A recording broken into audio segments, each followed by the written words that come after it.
afficher clairement la couleur pour alerter. À quelques semaines du coup d'envoi de la saison estivale, ces panneaux d'information sont plus que jamais nécessaires. Car ici, à Saint-Trojan-les-Bains, sur l'île d'Oléron, les baïnes, on connaît bien. Le phénomène est aussi vieux que la plage.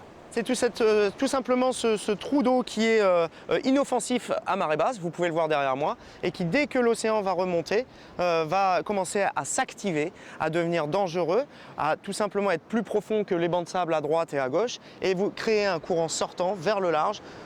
Et ce courant très puissant surprend le nageur avant de l'entraîner loin du rivage. Quelle serait votre attitude si vous deviez être emporté par le courant ? Ce serait d'essayer de revenir vers la côte, d'essayer de renager nager au plus près de la côte, quoi. Et c'est précisément ce qu'il ne faut surtout pas faire, au risque de s'épuiser et finalement de se noyer.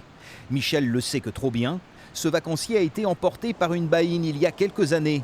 Il a pu être secouru et a depuis parfaitement retenu la leçon.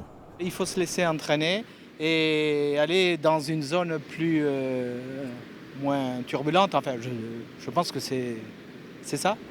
Ne pas hésiter non plus à agiter les bras en signe de détresse en direction du rivage pour se signaler. Des conseils généralement détaillés sur les panneaux installés aux abords des plages. Pas forcément suffisants, estiment certains spécialistes des activités nautiques.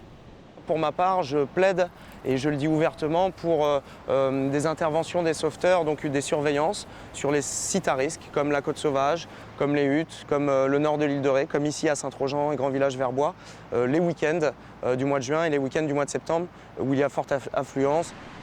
Pour l'heure, les communes concernées et la préfecture s'apprêtent à déployer plusieurs dizaines de panneaux d'information sur les plages à risque de Charente-Maritime.